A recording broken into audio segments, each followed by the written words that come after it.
ഈ പക്ഷി ഏതാണെന്നറിയാമോ? ഇതാണ് ഉപ്പൻ.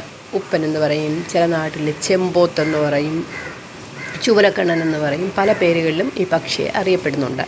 ഇതിൻ്റെ ഇത് ഏത് വീട്ടിൽ വന്നാലും ഭാഗ്യം കൊണ്ടുവരുന്ന പക്ഷി എന്നാണ് പറയപ്പെടുന്നത്. മനസ്സിലായില്ലേ? ഈ പക്ഷി ചിലയ്ക്കുന്ന സമയത്ത് നമ്മൾ എന്തെങ്കിലും ഒരു കാര്യത്തിന് വേണ്ടി വെളിയിൽ യാത്ര പോവുകയാണെങ്കിൽ ആ കാര്യം ഉറപ്പായിട്ടും നടക്കും എന്നാണ് പറയപ്പെടുന്നത്. അങ്ങനെയാണ് ഒരു വിശ്വാസം. കാരണം ഈ ഉപ്പൻ അങ്ങനെ എല്ലാ വീടുകളിലും വരത്തില്ല. ഭാഗ്യം ഉള്ള കൊണ്ട് വരുന്ന പക്ഷി ആയതുകൊണ്ട് അത്രയും ഭാഗ്യമുള്ള വീടുകളിലേ വരത്തുള്ളൂ എന്നാണ് പറയുന്നത്. പക്ഷേ എന്തായാലും എന്തൊക്കെയോ ഈ പക്ഷിയിലൊരു സത്യം ഉണ്ട്.